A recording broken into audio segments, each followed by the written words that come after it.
All right, folks, day one of practice for Hartwell is wrapping up here. We've got Scott Canterbury with us. Scott, fresh off a really good finish down in Santee Cooper.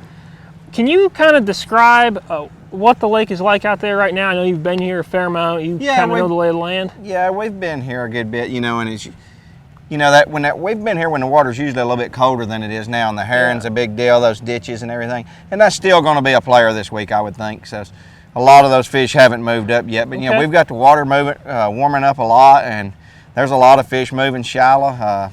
Surely there'll be some spawning, being up there on the bed. So there'll be a little bit of sight fishing done, and I don't think it'll be just sight fishing. You got to figure out a way to catch some just fishing as to go along with a few sight fish. Yeah, now I know you love to sight fish. It's if you can do it, you're going to do it. Yeah, that's the hard thing, is laying off of it. So you really think that this practice, if you're going to be successful, you're going to have to probably spend some time looking, mark some beds, but also find some other stuff?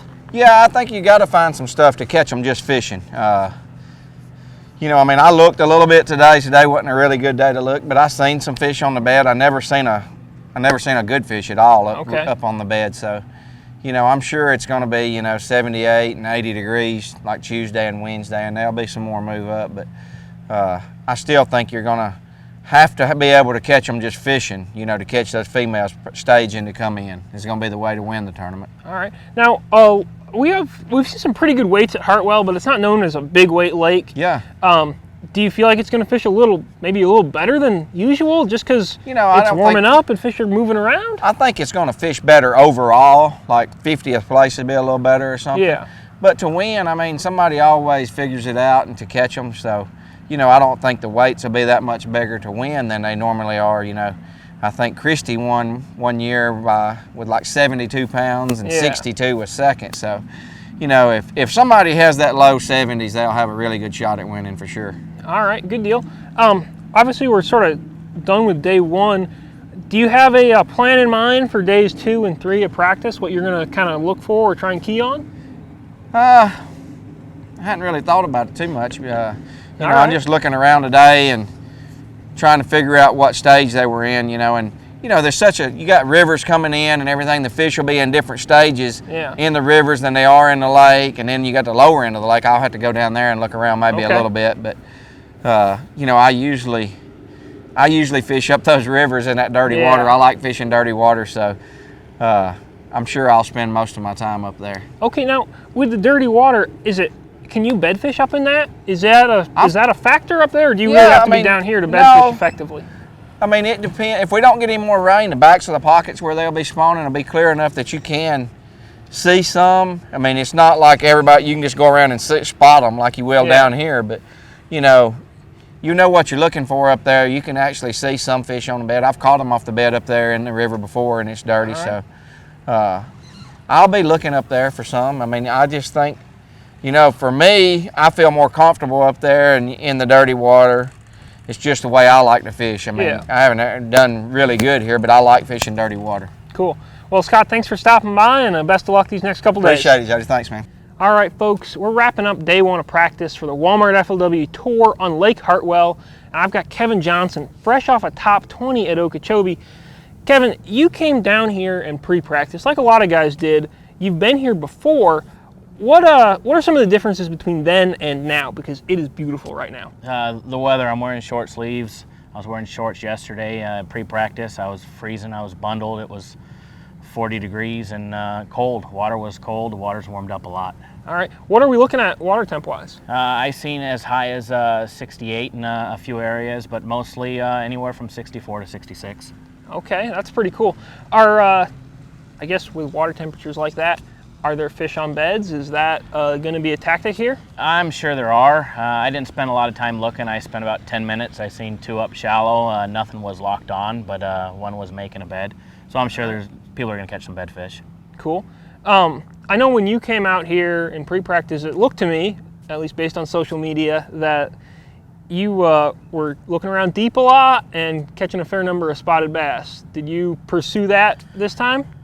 I did both. I looked deep and shallow, and I caught a lot of spotted bass up shallow during pre-practice. I wasn't looking for them, and I'd run into them. Okay, They weren't cool. the ones I was looking for.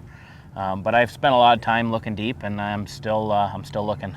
All right, now you said you've had some kind of tough results on this lake, but you actually sort of like how it sets up and feel pretty comfortable on it. What do you like about it? Besides the scenery, scenery's beautiful. Fishing is generally pretty good. They're biting right now. Still haven't found any big fish. But I like the way that the lake lays out, from the red clay and way the fish position underneath the floating docks. It fits my style. Okay. Now, this lake is famous for having a lot of blueback herring in it. I mean, a lot of tournaments have been won and a lot of tournaments have been lost because of blueback herring. Is that something that you're going to try and factor into your game plan this week, or are you trying to stay away from that deal? I'm staying away from it. We don't have any blueback out west, so I'm staying away from it. All right, well, that's smart. Well, Kevin, thanks for stopping by, and good luck these next couple days. Appreciate it. Thank you. All right, folks, we're closing out the day with James Watson. James, I was hoping you could shed a little bit of light on Hartwell and maybe how it compares to some of the stuff that's in your wheelhouse back home in the Ozarks. You know, the grade and the contour compares a lot to a lot of lakes back home. The difference in this lake is there's a lot of clay and a lot of muck bottom. You know, there's not as much rock, and I catch myself looking for that rock here, and there's not a whole ton of it. So, right. So contour, depth, and grade, cool. Rock, missing out. All right, now, we hear a lot about clay points in the Carolinas. Maybe that's more a post-spawn thing, but it seems like they're famous down here. Is that something that you can fish like it's stuff back home, or do you need to approach this lake uniquely from back home? I have to approach this lake uniquely from like back home. I got to look a lot more shallower here than a lot of the guys are probably doing in order to try to catch a fish. This lake's always been tough on me. I got two 130s and a 90th. So I come here and I dread coming here, but this year's going to be a lot different. It's going to be a lot more bass headed up shallow. You know, we don't have the cold fronts and stuff that we have generally when we come here. Yeah. And looking forward to a lot more shallow bite. All right. Consistent shallow bite. Now, we've had tournaments where it's been won out in, 30, 40 feet of water while some guys are catching fish on beds, and we've had tournaments where it's been won in inches of water. I guess you would probably prefer this thing gets won up shallow? I would prefer that I win it up shallow because I'm not going to be fishing very dang deep. There are fish out there. I mean, I saw a lot of fish out there. What are they? I don't know. But you know, Ayler won it here a few years ago. Yep. Fishing straight down. He had a unique spot and fish that stayed with him for days. Yeah. There's some tough fishermen here on the FLW Tour that know how to do that and are confident in doing that. So, you know, everybody thinks it's going to be a slugfest, sight fishing deal. Ain't happening yet. And Okay. It's not happening yet. Do you It's too think, slow. now, from what I understand, the moon phase isn't maybe quite where you'd want it. Do you think that's not going to happen? There's going to be a few fish on beds? Or do you think by tournament time, as it warms up, it gets more interesting? There's going to be a few. I saw a few on beds today. Nothing to get excited about. Okay. But there's going to have to be. It's still too warm, too fast on all the lakes we've been fishing here lately. Too warm, too fast to say it's going to be an all-out sight fishing deal. All right. I don't see it happening. Okay, and I guess last question. You've got 2 more days to go out there and figure this thing out. General plan. What are you going to do? Burn up the trolling motor, throw a lot of reaction baits, and cover water, and hope to catch those few bass that are starting to come up, and just establish a pattern. This is a great pattern lake, so I just got to figure out where my pattern is, what I want to be throwing, how fast I got to be fishing it, and cover a lot of water. Good deal. Well, James, you're just coming off a great finish in the Classic, and hopefully you can keep it rolling here. I need to. Thank you.